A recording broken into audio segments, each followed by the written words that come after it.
Alors, correction de l'exercice 5 du TD sur les circuits en régime sinusoïdal permanent.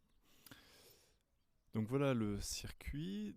Donc on a deux branches ici constituées de dipôles simples. Donc ici première branche avec une résistance et une bobine idéale, et deuxième branche avec un condensateur et une résistance. Chaque branche est soumise à la tension d'un générateur idéal de tension, donc la tension E de T. Alors pourquoi la tension E de T? C'est parce que donc la FM ici E de T, ça représente la différence de potentiel entre ce point-là et ce point-là. Or, ce point-là, il est relié avec un fil jusque-là. Donc le potentiel ici, c'est le même que le potentiel ici.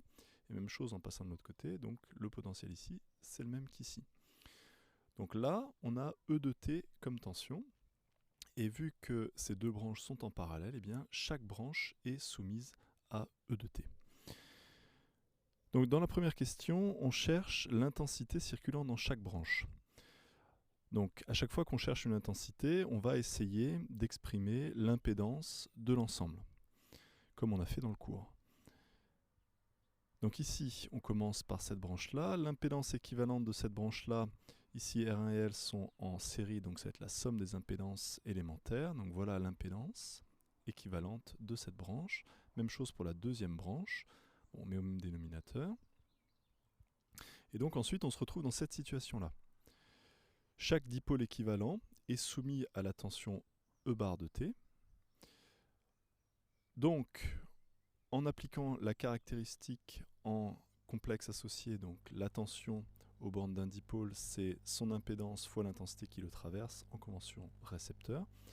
Or ici, donc, la tension U1 bar, c'est E bar de T. Donc on se retrouve avec E bar de T égale Z1 bar fois I1 bar. Donc, en simplifiant par exponentielle j oméga t, on obtient I0 bar 1 est égal à E sur l'impédance équivalente 1, c'est-à-dire R1 plus JL oméga.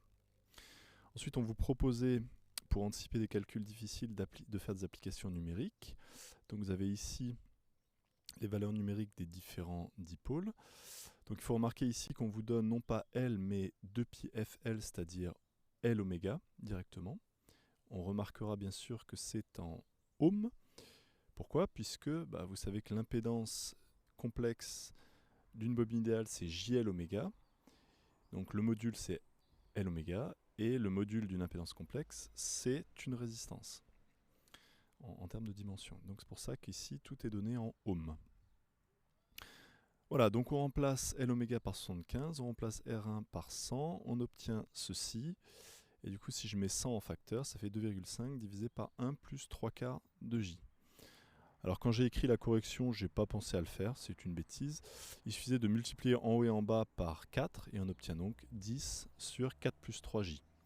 Bon, de toute façon, ça revient au même.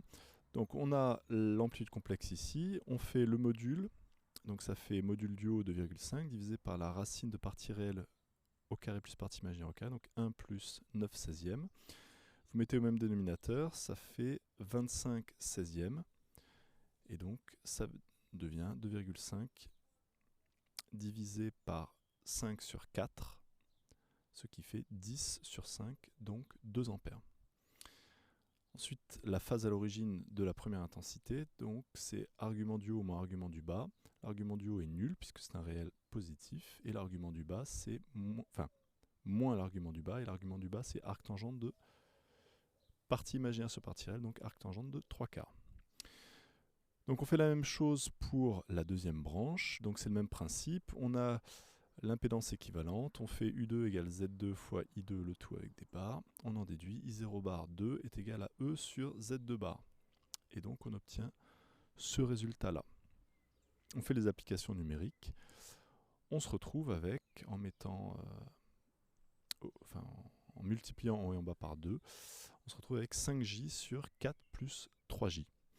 Quand on fait le module du haut ça fait 5, module du bas c'est racine de 16 plus 9, c'est-à-dire racine de 25, donc 5, donc on en déduit 1 ampère. Et pour la phase à l'origine, donc c'est argument du haut moins argument du bas. L'argument du haut c'est pi sur 2 puisqu'on a un imaginaire pur positif. Et l'argument du bas, c'est comme tout à l'heure, donc ça fait moins arc tangente de 3 quarts. Alors la question 2, vous pouviez la sauter. je vais quand même la corriger. Donc l'idée, c'est de déduire de ces deux intensités dans chaque branche l'intensité totale, I. Donc, on applique la loi des nœuds, I égale I1 plus I2, mais attention, de manière générale, l'amplitude de I n'est pas la somme des amplitudes de I1 et I2. Alors pourquoi ? Eh bien, c'est parce que I1 et I2 ne sont a priori pas en phase, et c'est bien ce qu'on a montré au-dessus. Donc quand on fait la somme de deux signaux sinusoïdaux qui ne sont pas en phase, eh bien l'amplitude de la somme, ce n'est pas la somme des amplitudes. Donc le plus simple, c'est de passer par les grandeurs complexes associées comme d'habitude. Donc j'écris la loi des nœuds avec les grandeurs complexes associées. Je simplifie par exponentielle j oméga t, et donc j'en déduis qu'en fait la loi des nœuds, ça revient à l'écrire avec les grandeurs complexes, enfin avec les amplitudes complexes.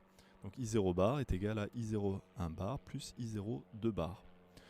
Voilà, donc ensuite on utilise les applications numériques qu'on avait déterminées au-dessus, et donc on obtient 5 facteurs de 2 plus j sur 4 plus 3j. Du coup, on fait l'amplitude, donc le module de ça, on arrive à racine de 5 ampères.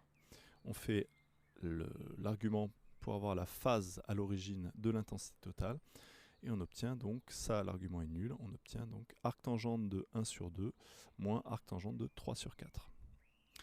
Voilà, et donc on a bien une amplitude de l'intensité totale qui n'est pas la somme des amplitudes, et on a ici une phase à l'origine qui n'est ni l'une ni l'autre. Voilà, et donc ici, juste une petite remarque, en fait ça fait penser aux interférences, évidemment.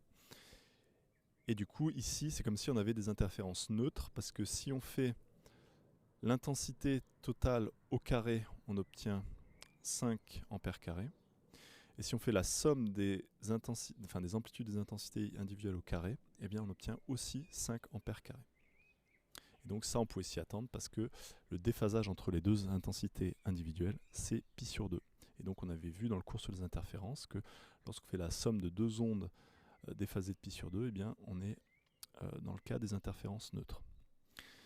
Alors troisième question, on cherchait d'une manière un peu originale cette tension-là, c'est-à-dire la différence entre ce potentiel-là et ce potentiel-là. Alors ça fait un petit peu bizarre parce qu'il n'y a pas de dipôle ici, mais rien ne nous empêche de mesurer cette tension. Donc on met une voie connectée ici, une voie connectée ici, et l'oscilloscope ou le multimètre nous donne la différence de potentiel entre ces deux points. Alors pour la déterminer en pratique, on peut en fait appliquer une loi des mailles ici. Donc je définis cette maille-là, bien que ici il n'y ait pas de dipôle. Alors du coup, quand je fais la loi des mailles, ça fait, donc dans ce sens-là, on a U et U1, donc ça fait U plus U1 égale à UC, qui est dans l'autre sens.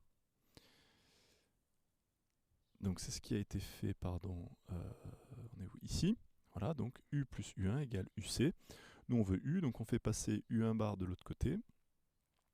Ensuite on connaît les intensités, donc on ne connaît pas directement UC bar et U1 bar, mais en utilisant les relations avec les impédances.